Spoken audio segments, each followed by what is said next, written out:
میرے بھائیوں، انسان خطا کا پتلا ہے، اس سے غلطیاں ہو جاتی ہیں۔ اللہ تبارک و تعالی نے توبہ کا دروازہ قیامت تک کے لیے کھول رکھا ہے، اور ہمیں یہ ترغیب دی ہے کہ اگر گناہ ہو جائے تو اللہ کی طرف رجوع کرو۔ اللہ بڑا مہربان، غفار، بہت بخشنے والا اور انتہائی مہربان ہے۔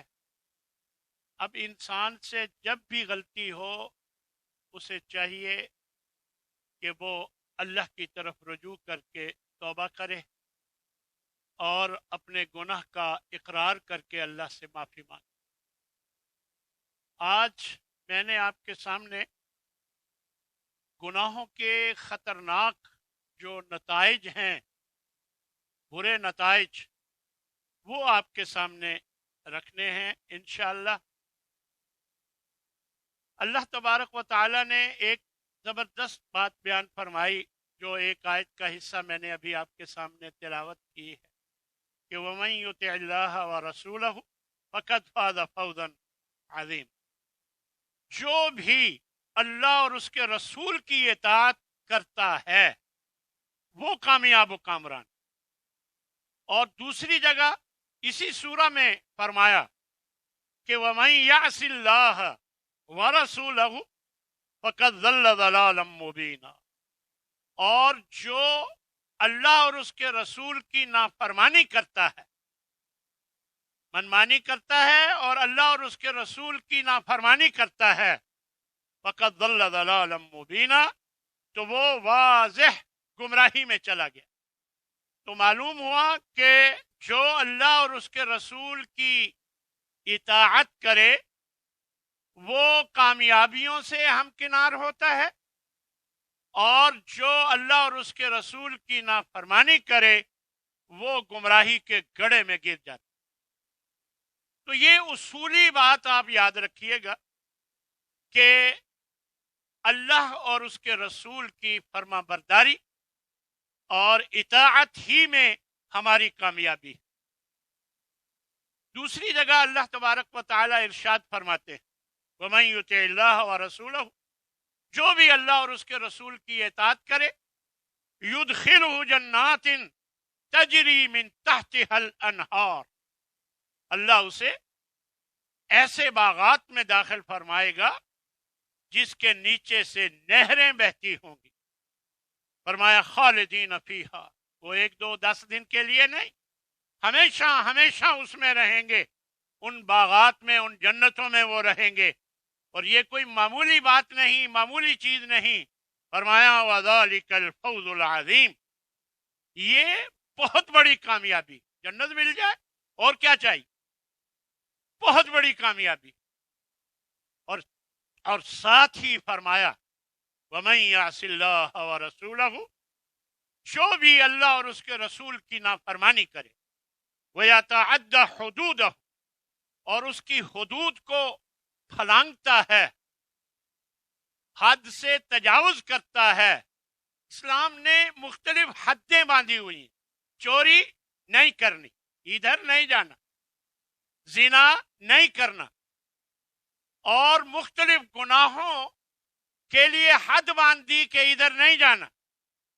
جو ان حدود کو پھلانگ کر ادھر جاتا ہے، وَمَن يَتَعَدَّ حُدُودَهُ يُدْخِلْهُ نَارًا، اللہ اسے جہنم میں داخل فرمائے گا، خالداً فیہا، اور وہ اس میں ہمیشہ رہے گا۔ وَلَهُ عَذَابٌ مُہین، اہانت آمیز عذاب کا سامنا کرنا پڑے گا۔ تو اس آیہ مبارکہ میں بھی دونوں باتیں اللہ نے بیان فرمائی کہ جو اطاعت کرے گا اللہ انہیں جنت میں داخل فرمائے گا، اللہ اور اس کے رسول کی اطاعت کرے گا، اور جو اللہ اور اس کے رسول کی نافرمانی کرے گا تو وہ جہنم میں داخل ہو۔ تو میرے بھائیو، یہ جو گناہ ہوتے ہیں، اللہ کی نافرمانیاں ہوتی ہیں، اس کے بہت برے اور خطرناک نتائج۔ کچھ نتائج کا تعلق افراد سے ہے، اور کچھ کا تعلق جماعتی طور پر ہے، اجتماعی، جو افراد کے لیے گناہوں کے نتائج ہیں، میں اب آپ کے سامنے ان میں سے چند آپ کے سامنے رکھوں گا۔ سب سے پہلے نمبر پر، جب انسان گناہ کرتا ہے تو اس کا دل زنگ آلود ہو جاتا ہے۔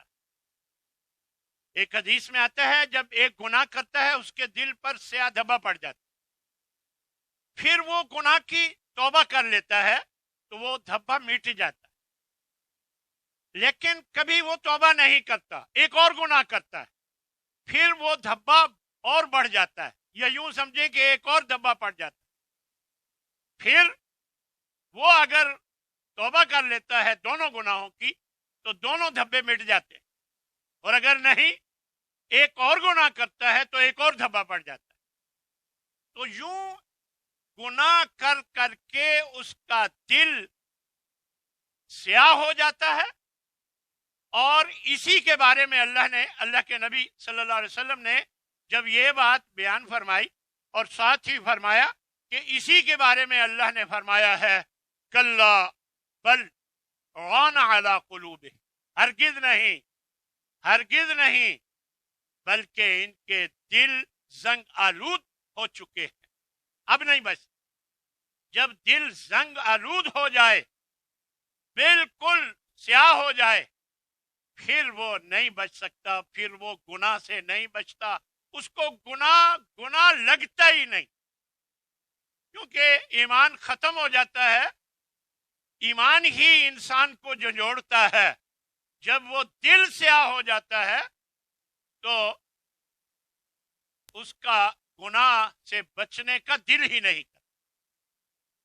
تو حضرت عبداللہ بن عباس رضی اللہ تعالی عنہ نے ایک موقع پر یہ روایت بیان فرمائی کہ ان للحسنات ضیاء فی الوجہ، یہ حضرت عبداللہ بن عباس خود فرماتے ہیں کہ بے شک نیکی کی ایک روشنی ہے، ایک نور ہے، فی الوجہ، جو چہرے میں نظر آتی ہے۔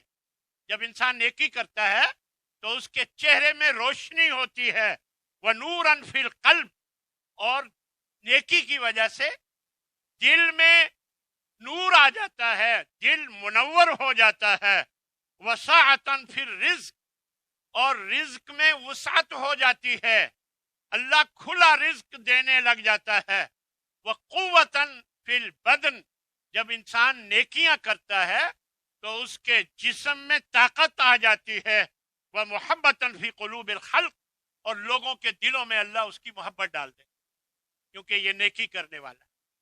اور اس کے برعکس حضرت عبداللہ بن عباس فرماتے ہیں، اس کے برعکس وَإِنَّ لِلسَّيِّئَةِ سَوَادًا فِي الْوَجْهِ، جب انسان گناہ کرتا ہے تو اس کا چہرہ سیاہ ہو جاتا ہے، وَظُلْمَةً فِي الْقَلْبِ، اور اس کا دل تاریک ہو جاتا ہے، وَوَهْنًا فِي الْبَدْنِ، اور بدن کمزور ہو جاتا ہے، وَنَقْصًا فِي الرِّزْقِ، اور رزق میں کمی واقع ہوتی ہے، وَبُغْضًا فِي قُلُوبِ الْخَلْقِ، لوگوں کے دلوں میں اس سے نفرت ہو جاتی ہے۔ کیوں؟ گناہوں کی وجہ۔ جب نیکی کرتا ہے تو اس کے برعکس فوائد ہی فوائد ہیں، اور جب انسان گناہ کرتا ہے تو یہ نقصانات ہی نقصانات۔ اس لیے میرے بھائیوں، ہمیشہ دیکھیں، گناہ ہو جاتا ہے، انسان ہے، کمزور ہے، شیطان پیچھے لگا ہوا ہے، کروا دیتا ہے، لیکن فوراً اللہ سے معافی مانگے، یہ ایمان کی موجودگی کی علامت ہے۔ لہذا یہ ذہن میں رکھا جائے کہ جیسے ہی انسان گناہ کرتا ہے تو اس کا دل زنگ آلود ہو جاتا ہے، پھر وہ گناہ نہیں سمجھتا۔ دوسرے نمبر پر، گناہوں کی وجہ سے بندہ جو ہے وہ اللہ کے ہاں اپنی قدر گنوا بیٹھتا ہے، اس کی قدر اللہ کے نزدیک کچھ نہیں ہوتی، کیونکہ وہ اللہ کی نافرمانی کرتا ہے۔ نبی کریم صلی اللہ علیہ وسلم ارشاد فرماتے ہیں ایک صحابی سے، ایاک والمعصیہ، گناہ سے ہمیشہ بچا کرو، فإن بالمعصیۃ حل سخط اللہ، جب انسان گناہ کرتا ہے تو اللہ کی ناراضگی آتی ہے عز وجل، یعنی اللہ عز وجل اس شخص پر ناراض ہو جاتا ہے جو انسان گناہ کرتا ہے۔ اور اللہ نے قرآن مجید میں فرمایا ہے وَمَن يُهِنِ اللَّهُ فَمَا لَهُ مِن مُكْرِمٍ، جس کی اللہ توہین فرما دے اس کو کوئی عزت دینے والا نہیں۔ لہذا اگر اللہ کے ہاں آپ کچھ مرتبہ اور مقام چاہتے ہیں اور اللہ کو راضی کر کے رکھنا چاہتے ہیں تو پھر گناہوں سے بچنے کی کوشش کریں۔ تیسرے نمبر پر، گناہ کی وجہ سے انسان شیطان کا قیدی بن جاتا ہے، اس پر کنٹرول شیطان کا زیادہ ہو جاتا ہے۔ اللہ نے قرآن مجید میں ارشاد فرمایا وَمَن يَعْشُ عَن ذِكْرِ الرَّحْمَنِ، جو رحمان کے ذکر سے غافل ہوتا ہے، نُقَيِّضْ لَهُ شَيْطَانًا فَهُوَ لَهُ قَرِينٌ، تو ہم ایک شیطان اس پر مسلط کر دیتے ہیں اور وہ اس کا ساتھی بن جاتا ہے، ہر وقت اس کے ساتھ ہوتا ہے۔ اب جب شیطان آپ کے ساتھ ہوگا، میرے ساتھ ہوگا، تو ہر وقت وہ غلط کام پر اکسائے گا۔ اور یہ کب ہوتا ہے؟ جب انسان گناہ کرتا ہے، اللہ کے ذکر سے غافل ہوتا ہے اور گناہ کرتا ہے، تو یقیناً پھر شیطان مسلط ہو جاتا ہے اور وہ اس کا ساتھی بن جاتا ہے۔ فرمایا چوتھے نمبر پر، گناہ جو ہے انسان کو اپنے آپ سے بھی غافل کر دیتا ہے۔ فرمایا قرآن مجید میں اللہ تبارک و تعالی نے لا تکونوا کالذین نسوا اللہ، ان لوگوں کی طرح مت بنو جنہوں نے اللہ کو بھلا دیا۔ پھر کیا ہوا؟ وَأَنْسَاهُمْ أَنفُسَهُمْ، تو اللہ نے انہیں اپنے آپ کو ہی بھلوا دیا۔ اولئک هم الفاسقون، یہی نافرمان، فسق و فجور کرنے والے نافرمان لوگ۔ تو میرے بھائیو، جب انسان گناہ کرتا ہے تو وہ اپنے آپ سے ہی غافل ہو جاتا، اس کو کوئی پرواہ نہیں ہوتی کہ میرا فائدہ ہو رہا ہے، میرا نقصان ہو رہا ہے، میں جہنم کی طرف جا رہا ہوں، اسے کوئی پرواہ نہیں، وہ اپنے آپ سے ہی غافل ہو جاتا۔ اسی طرح پانچویں نمبر پر، انسان ہمیشہ ہر وقت پریشان حال رہتا ہے اور حقیقی سکون سے محروم ہو جاتا ہے۔ جب گناہ کرتا ہے ہر وقت کوئی نہ کوئی پریشانی آتی رہتی، ہر وقت کوئی نہ کوئی پریشانی آتی رہتی ہے اور وہ بے سکونی ہر وقت محسوس کرتا ہے، سکون سے محروم ہو جاتا ہے۔ یہ بات اللہ تبارک و تعالی نے قرآن مجید میں بیان فرمائی ہے وَمَنْ أَعْرَضَ عَنْ ذِكْرِي فَإِنَّ لَهُ مَعِيشَةً ضَنْقًا، جو میرے ذکر سے، میرے بھیجے ہوئے اس قرآن سے منہ موڑ لیتا ہے، فرمایا تو اس کی معیشت، اس کی زندگانی، اس کی گزران زنقا، تنگ ہو جاتی ہے۔ اب یہ نہیں ہے کہ پیسے کم ہو جاتے ہیں، وہ بھی ہے، وہ بھی ہے، لیکن ساتھ ہی وہ زندگی میں ایسی مشکلات کا شکار ہوتا ہے کہ اس کی زندگی تنگ اجیرن بن جاتی ہے۔ فرمایا وَنَحْشُرُهُ يَوْمَ الْقِيَامَةِ أَعْمَى، قیامت کے دن ہم اسے اندھا کر کے اٹھائیں گے۔ قال، کہے گا رب لما حشرتنی اعما، اے میرے رب تو نے مجھے اندھا کر کے کیوں اٹھایا؟ وقت کنت بصیرا، میں تو دیکھتا بھالتا تھا، میری آنکھیں بالکل ٹھیک تھیں، اے اللہ تو نے مجھے اندھا کر کے کیوں اٹھایا؟ اب سن لیجئے، قال، فرمائے گا اللہ کذالک اتتک آیاتنا، تیرے پاس ہماری آیتیں آئی تھیں، فنسیتہا، تو نے پرواہ نہیں کی، تو منمانی میں لگا رہا، اپنی مرضیاں کرتا تھا اور ان آیات کو تو نے بھلا دیا تھا۔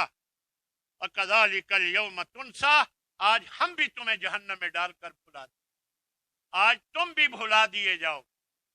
تو میرے بھائیوں، بڑی سخت بات ہے، لہذا اگر آپ سکون چاہتے ہیں، اگر آپ چاہتے ہیں کہ پریشانی کوئی نہ آئے، تو پھر گناہوں سے بچنے کی کوشش.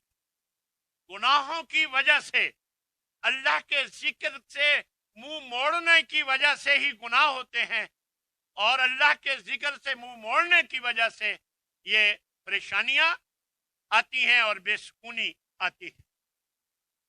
چھٹے نمبر پر اللہ اپنی دی ہوئی نعمتیں چھین لیتا. دیکھیں ہمارے سامنے حضرت آدم علیہ السلام اور حضرت حوا کا جو واقعہ کہ جنت میں اللہ نے انہیں بھیج دیا اور فرمایا وَلَا تَقْرَبَا هَٰذِهِ الشَّجَرَةَ، اس درخت کے قریب نہیں جانا. سے غلطی ہو گئی، وہ چلے گئے. اللہ کی نافرمانی سمجھیں کہ کر بیٹھے. شیطان نے ورگلایا، اس کے پیچھے لگ گئے، غلطی ہو گئی. پھر کیا ہوا؟ جنت سے نکال دیے. کیا مطلب؟ کہ جب انسان غلطی کرتا ہے اللہ اپنی دی ہوئی نعمتوں کو چھین لیتا. دیے ہوئے عہدوں کو بھی چھین سکتا ہے، دیے ہوئے بڑے بڑے مال اور کاروبار دیے ہوئے کو بھی اللہ چھین لیتا ہے جب انسان مسلسل گناہوں کا ارتکاب کرتا رہتا. اسی طرح برکت ختم ہو جاتی ہے. جب انسان گناہ کرتا ہے تو برکت ختم ہو جاتی ہے. نہ عمر میں برکت رہتی ہے، پتہ ہی نہیں چلتا 40 سال گزر گئے، 50 سال گزر گئے. ایسے لگتا ہے جیسے کل ہم بالکل جوان تھے اور آج 60 سال کے. بالکل عمر میں کوئی برکت نہیں نظر آتی. نہ رزق میں برکت رہتی ہے، نہ علم میں برکت رہتی ہے، نہ عمل میں برکت رہتی ہے، نہ گھر میں برکت رہتی ہے، نہ گھر والوں میں برکت رہتی ہے. نحوست ہی نحوست چھا جاتی ہے انسان پر جب انسان گناہ پہ گناہ کا ارتکاب کرتا ہے. اسی طرح شرم و حیا کا خاتمہ ہو جاتا ہے. جب انسان گناہوں میں لگ جاتا ہے تو پھر اسے برائی نظر ہی نہیں آتی. وہ برائی کو برائی سمجھتا ہی نہیں ہے. شرم و حیا سے عاری ہو جاتا ہے. اس کی بیوی، اس کی بیٹی بے پردہ ہوتی ہے، اسے کوئی پرواہ نہیں ہوتی. اس کے گھر سے پردہ ختم ہو جاتا ہے، حرام گھر میں داخل ہوتا ہے، اور غیر محرم عورتوں سے گپ شپ کرتے ہیں. ہاں جی، انہیں کوئی احساس نہیں ہوتا کہ یہ گناہ کا عمل ہے.